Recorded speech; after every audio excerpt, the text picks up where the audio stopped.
Okay, I promised a surprise guest. So here he is from Tallahassee, Patrick Flynn. Patrick worked for the DBPR 31 years, and he will tell us now why the division cannot work. And the way it's set up, it's failed to work. So here we go. Patrick, thanks for being here. You're welcome. It's all yours. Thanks, Jan. I want to thank Jan, Julio, and Larry for setting this all up for me. I wish I could be there because I know the face-to-face is much better, and the Q&A is always the best part of any type of seminar.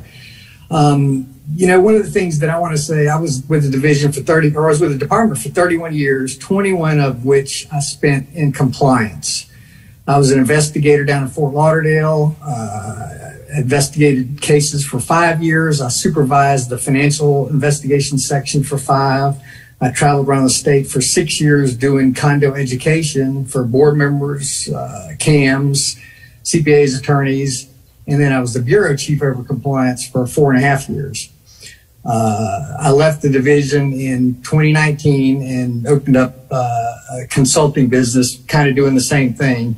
I've done some work with Tammy, and I still do it part-time. I have a full-time job because this didn't pay the bills. So like I say, I still do this, and I love doing it. And that's why I wanted to take part in this, because there are some serious issues going on. And, you know, I could talk for hours and hours. Just in the stuff that you guys were covering, all of it's valid. Everything y'all brought up is valid. Some of the issues, some of the fixes. What I want to be able to do is, you know, try and provide, hopefully, and I'll be happy to work with the representatives, senators, anyone to try and help change the law.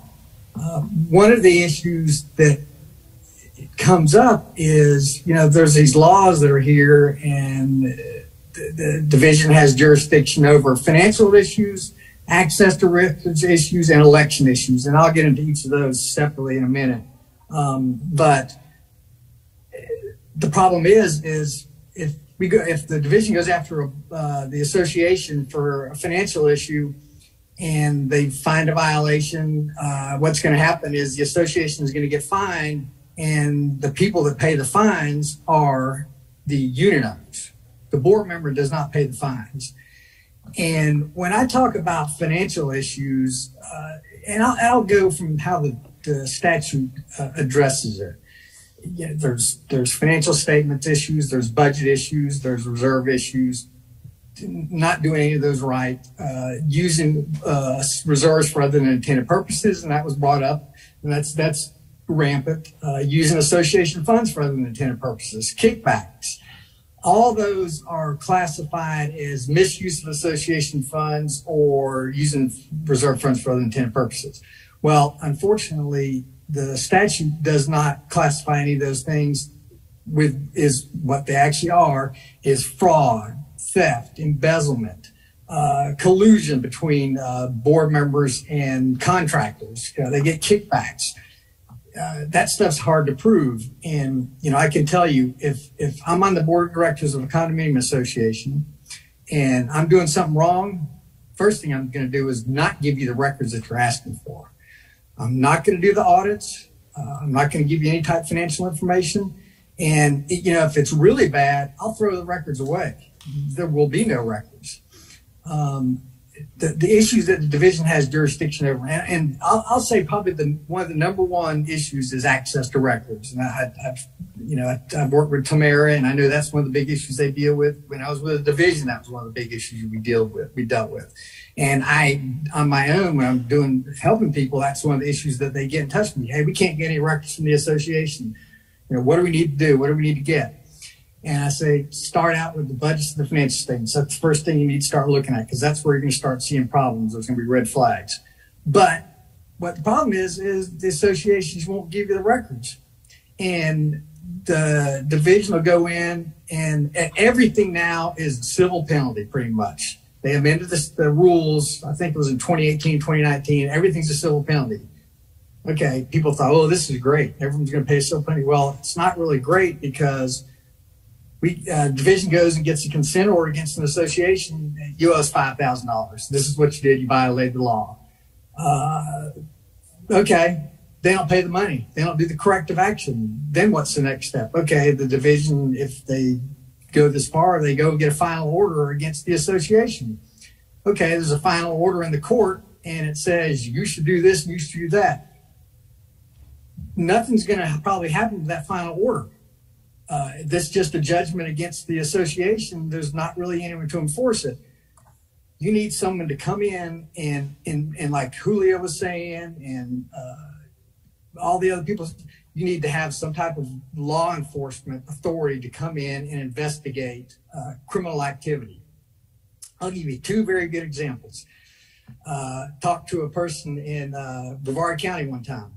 She called me up. She says, we had this cam and we told him we were going to let him go, gave him 60 days so he could find another job. When he left, he emptied our bank account of about $60,000. So we said, hey, where'd all this money go? Well, there's some other bills that are outstanding I got to pay. And, once I pay everything, I'll get the money back to you. They never heard from him again. They never got the money back, $60,000. So they go and report it to the police department. And the police department's like, well, he was a signer on the checks, on the count. So that's not theft. There's no fraud. There's no issues there. Sorry, we can't help you. Excuse me, but he has no right to that $60,000. That there is a crime. Someone needs to prosecute this. And I've heard Tamara say that, some of the people, that's been an issue, getting law enforcement to take stuff, but they got so much other stuff that they need to work on. They don't have time to work on the condo stuff. And it isn't easy finding stuff in condos. Tamara's there, you can talk to her, how long it takes her to do an investigation and prove that they're doing something. There's kickbacks. Contractors will come in and say, okay, I'll do this job for this amount of money. And the board member will say, well, okay, that's fine, but you need to factor in another $10,000 into it. No, it's only going to be $100,000 paying the building. No, I want you to put $10,000 more in that contract. Well, I can't do that. Well, then I'm not going to hire you as a contractor. The board member's like, you got to pay me $10,000 basically. It's like I say, it's rampant. Let me get into some of like the financial issues that we deal with. It's when the financial statements aren't done, the audit's not done, the review's not done. They have to be done by a certified public accountant. Don't need to waive those. If you're in a condominium that's bringing in over $1 million, you don't need to allow anyone to waive the financial reporting requirement. You got enough money to pay for that, you need to get it done. That's another piece of legislation that maybe we need to look at. Not waiving the financial reporting requirement, not waiving the reserve requirement. I know, and I'm glad that everyone's talking about fixing the reserve issue, because that's a problem. They can go in and waive the reserves year after year after year. And what's going to happen is there's going to be a special assessment that's going to come along. It's going to be $30,000 or $40,000, and people on fixed incomes, well, we can't pay that. So now what are we going to do? They foreclose on you. They kick you out. So and there's a lot of associations that have no reserves at all right now. So once this gets instituted, you need to allow those associations and associations that maybe aren't fully funded to build it back over a period of time. I'd say 5 years, they should be able to build that money back up, because it's going to cost a lot of money for associations to do this. Talk about reserve studies. That was one of the topics. There's a number of companies in the state of Florida that do reserve studies. What I've seen, and this is when I was with the division and this is now, an association gets a reserve study, and it's this huge report, and it says, we've been reserving, we've had fully funded reserves for years, and our reserve budget is, let's say, $100,000 a year. Well, this reserve study says we need to fund $500,000 a year. And so they look at this reserve study, and the board just freaks out because, well, have you been doing this wrong all this time? It's like, well, no. What the reserve companies go in and do, and it's great they do this. they go in, the doors, you're going to place all the doors, how much is it going to cost? All the lighting, how much is that going to cost? The plumbing, how much it costs? The sidewalks, how much is it going to cost? The furniture and stuff like that. And that's fine. That lets the board know what they need to replace, but those things don't have to be reserved for, because you're not going to replace every door in the building at the same time. You're not going to replace every sidewalk in the property at the same time. And someone needs to be able to explain to board members how that's supposed to work. Now, let me go on the flip side. So you get a reserve stating that says that the roof replacement is $500,000. Oh, there's no way. We're not going to do that. So the board can go out and they can get a contractor to tell them that the replacement cost of the roof is $200,000. They can now use that roofer's estimate as the amount of money they need to fund for reserves, and that's valid. There's not an issue with that at all, other than that $200,000 probably isn't the right amount that needs to be funded. It probably needs to be the $500,000. So boards figured out ways to utilize these things and play with the reserve schedules to where it benefits them, and they don't, board doesn't want to have to raise assessments. You raise assessments, you're going to get kicked off the board. So they want to keep everything the same. The problem with that also is when they're doing budgeting, they're going to under budget. I think I was talking to Jan the other day, and he was saying how there was an association that they under budgeted year after year because they didn't want assessments to go up. So they had this huge special assessment. Well, that's a problem. The statute requires that you budget sufficiently to pay all the bills as they come due. Boards don't want to do that. They budget through special assessments, which is another problem. And like I say, the division, that's a financial issue. Jan was talking about the reserve issue where they took the reserves from the roof and put trees in. That's definitely a financial issue that the division should take. They were for so long, they were so overwhelmed with the number of cases that are coming in, and they didn't have enough investigators to handle it. Nothing got done.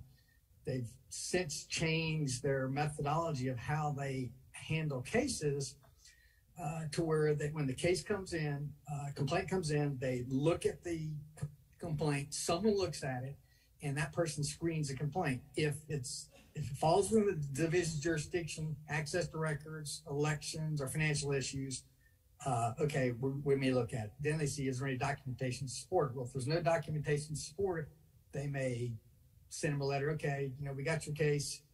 We're either going to give you 5 days to get the documentation, or we're going to close it until you can get the documentation to prove that this, we can conduct an investigation. So an investigator won't actually look at it until it's been determined that, okay, we're going to open an investigation and look at this. And then they got to get the information to determine whether a violation occurred or not. And like I said, all violations are going to go consent order if it's proven, and there's going to be fines, and that's going to cause the process to go a little longer, because then an attorney has to look at the package to approve the consent order and the terms of the consent order and the compliance and all that. Years and years ago, we would have consent orders where we find the association, they paid the money, but they never did the corrective action. Prior to when the resolution guidelines that were just instituted, and this is what, everything's fine now, investigators had the authority to go in and determine the violation, make sure that the corrective action was laid out and done, and then the investigator was responsible for following up to make sure that action got taken care of. They did the financial statements. They funded the reserves. They put the reserve money back into the accounts. Those type things. One thing you don't want to allow board members and unit owners to do is waive, I'd say, the statutorily required reserves: painting, paving, roofing. And I know someone brought up plumbing. Plumbing needs to be in there. You also need to have a reserve item for engineering study, and that's for the 40-year recertification, because when the 40 years comes up and they need to hire an engineer, it's going to be anywhere from $10,000 to $40,000 to do an engineering study. And that's just to determine what's wrong with the property. They're not going to have that money. They need to have that set up in a reserve account in advance, because they know they're going to have it done.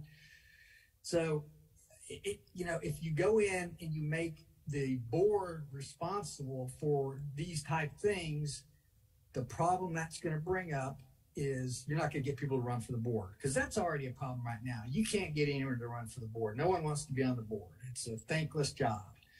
But if you get honest board members on there, they won't have to worry about going in and getting fined by the state of Florida or facing possible criminal charges because they're doing something wrong, because they're doing it the way they should be doing it. And I agree with Julio.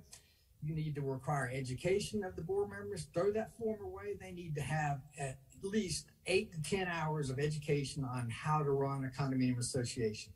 When I was with the division, we used to do a board member certification program. It lasted for 3 hours when we would do that program. We'd go travel around the state doing it. That still isn't enough time for people to know what to do. It's a constant battle to learn how to do that. And cams, that's another issue that probably needs to be fixed. There's a lot of cams out there. There's good cams and there's bad cams. Some of the cams that I've dealt with have no idea what the statute says or how to comply with it, but they're being hired by the boards as someone that's a professional, licensed, and should know what they're doing. A lot of them don't. That's an issue. You need to look at that too, and that's also falls under the department, and that's under the Division of Regulation as far as who regulates cams. I think they need to be regulated. You don't really need to take that away. It just needs to be beefed up. Just like the regulation for condos needs to be beefed up. But I think, and I agree with panelists, that you need to have some type of criminal investigation into these type issues. Someone brought up developers. Let me tell you what happens with developers, and this sometimes happens with boards too. The developer's in business to make money. So if the developer does something, cuts corners, doesn't comply with the statute, you know what? It's a price of doing business. Okay, I have to pay a $5,000 fine. That's nothing. I made millions of dollars on this project. I'll pay the $5,000 fine every day, and then I'm done. And I don't really have any corrective action to do because I'm done with the condo. I recommend that anyone that's getting ready to face a turnover, they need to contract. The unit owners need to get a condo attorney involved, and they need to get a CPA involved that does condo type financials, because there's going to be a problem somewhere. Conversion condos, that's basically where you take an apartment complex. It could be anywhere from 3 years to 50 years old. You slap some paint on it, put some creosote down on the parking lot, blacktop it, restripe it, and you sell it as a condo. There is converter reserves that are covered under the statute, but anytime there's a conversion, there's always problems with it. And let me back up to the division makeup. There's 2 bureaus. There's the Bureau of Compliance, which is what I was in. That's the enforcement section of it. And then there's the Bureau of Standards and Registrations. Standards and Registrations is the bureau that approves all the filings, the condo filings. So if someone's going to build a condominium, it has to go through them. They look at all the documents, make sure everything's according to the law and that they're doing everything they're supposed to do. And then they file it. They're done with it after that. And all these documents they're either filed with the division or they're in the public records where the county. Miami-Dade has them all. You can go look up the Declaration of Condo, the Articles of Corporation, the bylaws. It's all there. So I wholeheartedly agree there needs to be some form of a records repository for these type documents. A couple of years ago, the legislature required, I think it's condos of more than 150 units, to have all the records available electronically. Okay, that should have solved all the problems, but it hasn't. People still can't get access to the records. And if the board's doing something wrong, they're not going to be able to get access to records, and that's why they're not going to be able to get it, because the board doesn't want to give it. I'll be happy to. I'll be here till y'all are done. I'll answer any questions. I would love to work with the representatives on legislation, because a lot of times when I was at the division, I would do bill analysis. So we'd look at the bills, or I'd look at the bills and say, okay, if this law gets passed, what effects are going to have? Okay, who's going to do this work? Who's going to be able to enforce it? Or are we going to be able to enforce it? So like I said, I'd be more than happy to. And like I say, Jan has my contact information. If anyone wants to call me and talk to me, I'll be happy to. And, I don't want to take any more of y'all's time, and I'll be happy to answer any questions when we go to Q&A. And I'd like to say, I want to again thank you guys for having me. And like I said, I wish I could be down there. But this is better. I appreciate that they allowed me to do this. Thank you, Mr. Flynn. Great job. I appreciate it. Can you hear me from here, Mr. Flynn?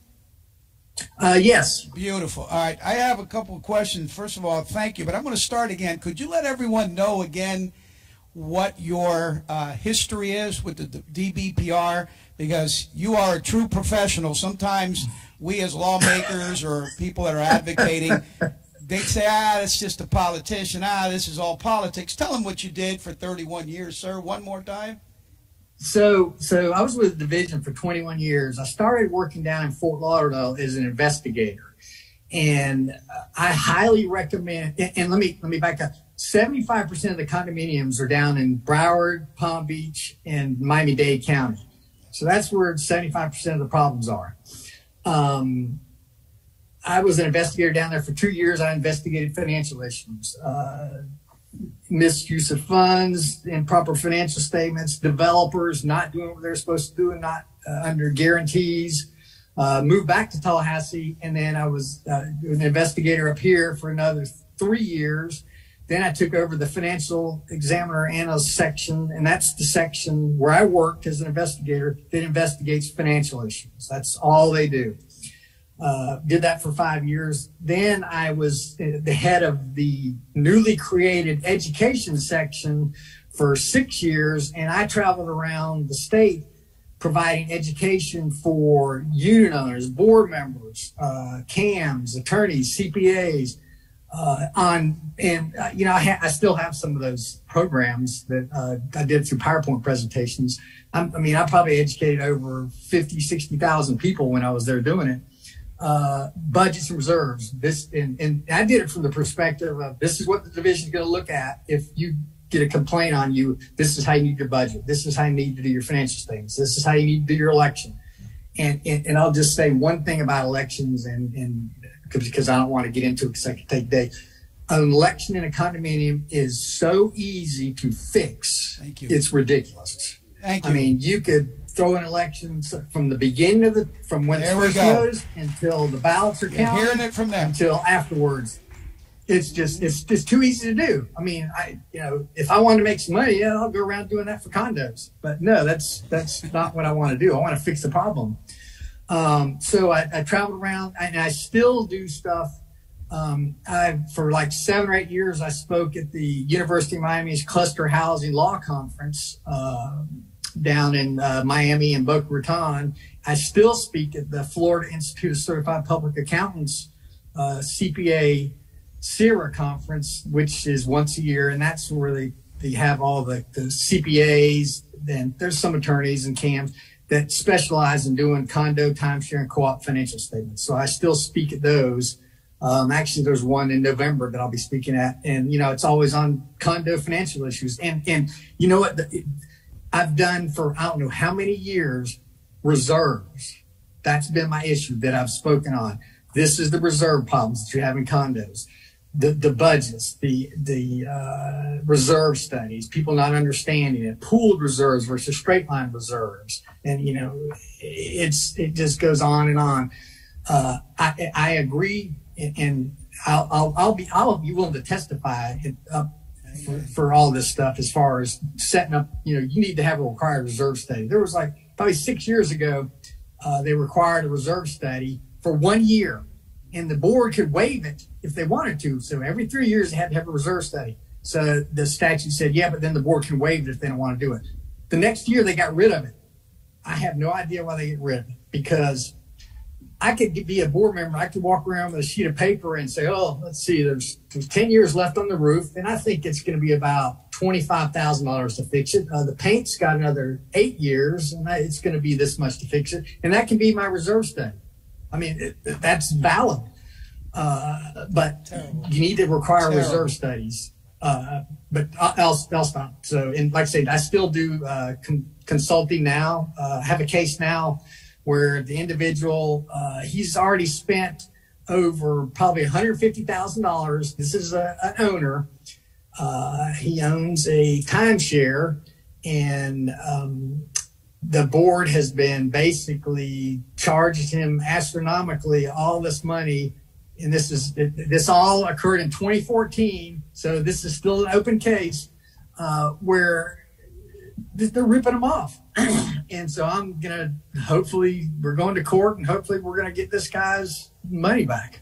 So, you know, I thank you again for doing this, because again, it's nice to hear somebody who knows it. Would it be a fair statement to claim that you know the workings of DBPR? Say that again. I'm sorry. Would it be a fair statement to ask you if you know the everyday workings of DBPR, the condo division? Did I work there every day? No. Do you know? Would it be fair to say that you know what goes on in DBPR? You know, I'd say things have changed in the last couple years, and unfortunately. And, you know, it's just part of people getting old and not working anymore. You've lost a lot of institutional knowledge from the division. And unfortunately, it hasn't been replaced with new institutional knowledge. And that's a problem. You know, working there so long, I was able to know why this law was passed and what the legislative intent was of the law. Just because I'd worked there so long, and a lot of that institutional knowledge is gone. You know, some people just, well, this is what the law says. Well, that's not what it really means. This is what it means, and this is why they did it. They did it because of all this other stuff that happened in the past. So, yeah, things have changed. They've gotten. I'll just leave it at that. Let me make it easier for you, because again, again, myself being the biggest critic of DBPR and getting into it with them all the time, because they tried to interpret laws that I wrote the way they wanted to see it and not the way that the legislative intent was on it. Let me put you now, and if you think you've been on the hot seat before, I'm going to put you even more on the hot seat. So, do you think that DBPR is actually an agency, a group that should be given any more powers? Or are they, as I like to tell people, useless? I mean, I don't want you to go too rough. I'm allowed to say that. Well, you're not an employee there anymore. So, yeah, no. Do you think? I'm someone that doesn't like to burn bridges, because you never know when you're going to go across that bridge again. And I know a lot of people there, and I still talk to them because I get a wealth of information from them. The problem is, like I said, they can go in and find an association, legal draft a consent order, get a final order and a judgment against the association, and then that's it. Okay, now what are we going to do? They don't have any teeth to do anything with it. There needs to be, and you know, and I'm going to say this isn't something that you guys have never heard before. There's fraud that's going on in condo, and it's just too easy to do. If you allow someone to run the affairs of an association, a multi-million-dollar organization, and one, they don't know what they're doing, or two, they think they know what they're doing, but then if they have even the slightest dishonest bone in their body and they realize, oh, crap, you know what? No one's like watching out what I'm doing. You get the instance where we got new carpet in the clubhouse, and let's just say it's black and white checkered carpet. Well, I went and had dinner with the board president. Whoa, he's got the exact same carpet in his unit. Wonder how that happened. I mean, I'll stop. One of the things y'all need to focus on is elevators. They need to probably put reserves for elevators, because when they have to go and replace an elevator, you're talking tens of thousands of dollars. Well, I got one more for you, and then I'm going to turn it over to Eric. But here's one. So again, let's put it in a different way. How about all the laws that I did put into place that are supposed to be bringing compliance? I'll give you one. John spoke about it earlier. You know that there is, the division was given the power when people don't get their documents, and you submit that first certified return receipt letter. Then they don't get it, and they send it a second time, and they still don't get it. I read it because it's being rewritten in this condo fraud legislation that we got coming up. The division has the power to subpoena, has the power to levy fines, and even I believe there's this provision that may be a misdemeanor if they don't turn over. Why do they not ever do anything with things like that? The biggest problem we're having in associations, they've got the tools, they don't want to exercise the powers that they have been given and currently still have. What's your opinion on that? Why don't they do that? So whenever I talk to someone, and that's when I was there, and even now when I talk to someone, and I say, you want to get access to records, right? Okay. What are you looking for? That's the first question I ask. And they tell me. I say, okay, well, then this is what you need to ask for. Because a lot of times what people say, I want all the financial records. If I'm the association, here, see that file cabinet over there? There's 10 drawers in it. There they are. Go for it. Look at it. Have access to it. Or they ask for it wrong. I want copies of the records. Well, you know what? As soon as you said you wanted copies of them, that's not your right under the statute, and the division will look at it. No, you didn't ask for it right. You need to ask for access to the records. I want to have access to the records. And I was talking to this guy the other day. It's someone I did something for a couple of years ago, and he goes, "Hey, this is what this rule they just passed is, that I can have access to the records once a month for 2 hours, and if it's a record I've asked for before, I can't ever get access to it again." I said, no, that's not, I'm not an attorney. That's not reasonable. You can't do that. But in associations pass these rules and stuff like that, okay, you're limited to this amount of time, or you can't bring in, you can't have someone else come in with you. I know Tamara and them, we've gone back and forth on the phone with her going in and trying to get access to records, and the association is or they put you in a storage unit in the middle of the summertime where it's 110 degrees, and here's the records, go for it. There's so many things that they do, that boards do, corrupt boards do, to keep people from getting access to records. And it's like, the division, they get so frustrated, just like you guys do, because it's like, okay, well, we'll fine them for it. And then, but they never got the records. Okay, well, file another complaint, ask for access again, and we'll get you the access. And then it goes to the same thing. Well, okay, we'll fine you again. Or when I was there, I'd subpoenaed records maybe once or twice the whole time I was there. I'd get the records. And one time was from a bank. So. Hey, Pat, Eric Glazer, how are you? Hey, Eric, how's it going? How you doing? Pretty good.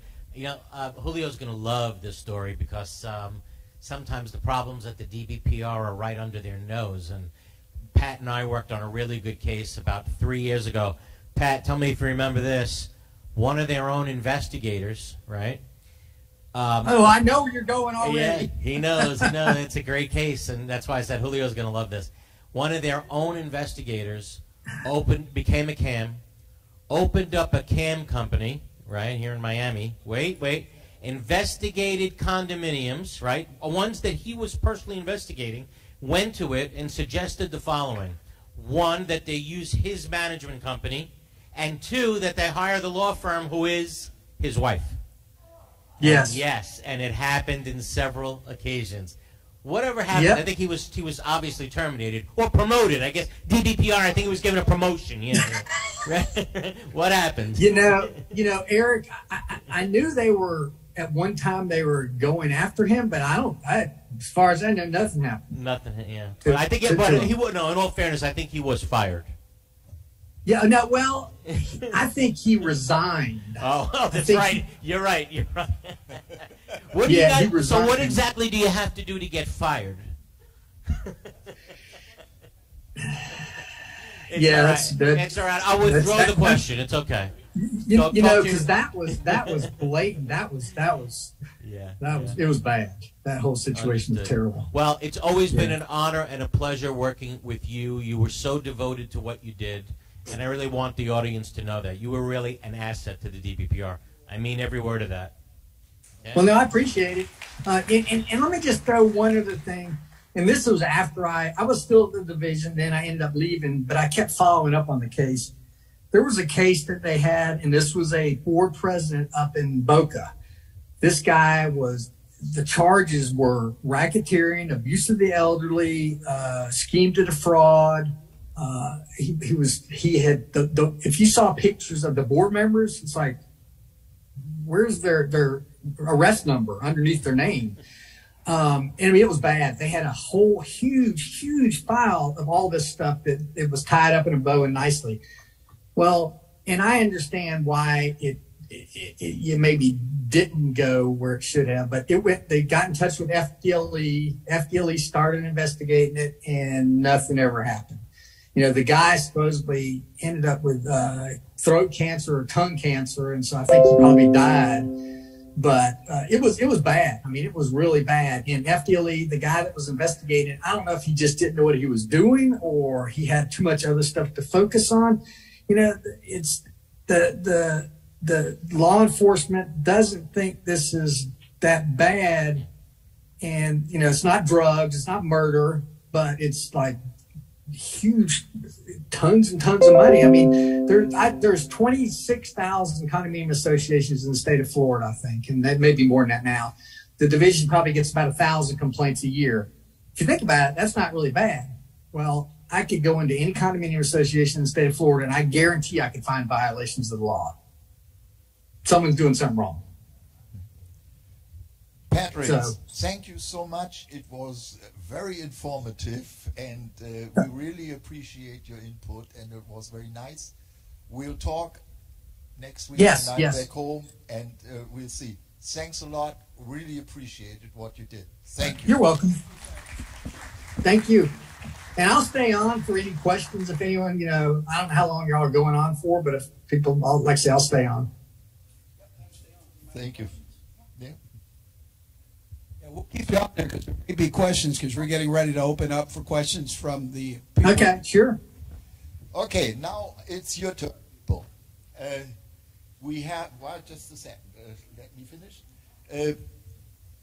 Please be respectful. We have a microphone here. Please come forward. You know, no cutting the line, no dealing here. We are all nice people. So, but as first, I want to hear from Robert. Robert is the guy who supplied his technical knowledge to put Patrick on the screen and to put our meeting on YouTube. So thank you very much. But there's another thing I would like to mention. We always talk about the Champlain Tower South and the collapse and the catastrophe that happened there. Now, Robert knows it firsthand because he lives in the neighboring tower, which was built by the same developer and the same contractors, and they have as well an engineering report which was not made public to the owners. So he will tell you what happened when he, one day after the collapse, demanded to see the engineering report and the roster of the owners of his condominium.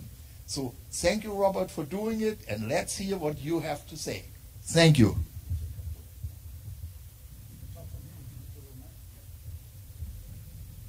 First, I want to thank the panel. It's been entirely enlightening and informative, and I really appreciate it. I do live in Champlain Towers East. It was a very interesting experience, to say the least. Our building is literally right next to Champlain Towers South, and after it collapsed, we noticed that there was structural damage. There was a crack in a column in our parking garage. And that's kind of where my story starts. I went downstairs after the collapse and I asked the building maintenance person to let me know if there's any issues in the building. I didn't expect him to tell me that there's new damage to the building as a result of the collapse, but after maybe thinking 8 seconds whether or not he should tell me or not, he decided to show me the damage, and he brought me down to the parking garage, and he showed me a crack in the column. I asked him if there's a structural engineer going to come to look at it, and he told me that he already spoke to one, and that they are going to and that they said that there's no issue and that there's nothing to worry about, and that I should not tell anyone else in the building. It was right after that that I messaged the building president, and I asked him if there is a structural engineer going to come visit, because I just spoke to the building maintenance person, and he said that he spoke to one that said it's okay. The building president responded by saying, "What damage?" So he had no idea that there was any damage in our building. The building maintenance person did, and probably would not have told anyone unless I went down and asked him. My response to the building president was, "When will you have a structural engineer come?" His response was, from the time that I asked, in 6 days. At that point, I thought that it was completely out of, that nothing was going to happen, that the board was just going to wait and see, which is their style of management. They are not proactive in fixing.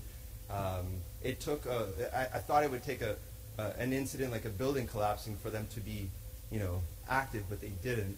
And so I started to request records of past damage. I didn't get any records related to, specifically the questions that I was asking. And we also had a project done in our building recently for repairing our balconies. It was a multi-million-dollar project, and I requested a copy of the contract for that at the time that they were doing the inspections, because I wanted to know what we paid for and what the people that are going to do the final inspection are looking for, so I could also look on my balcony and maybe be aware of what is going to happen.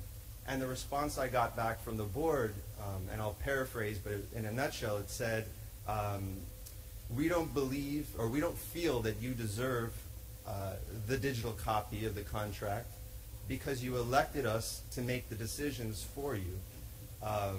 In which I responded with the Florida statutes, letting him know that his feelings are great, but they're irrelevant.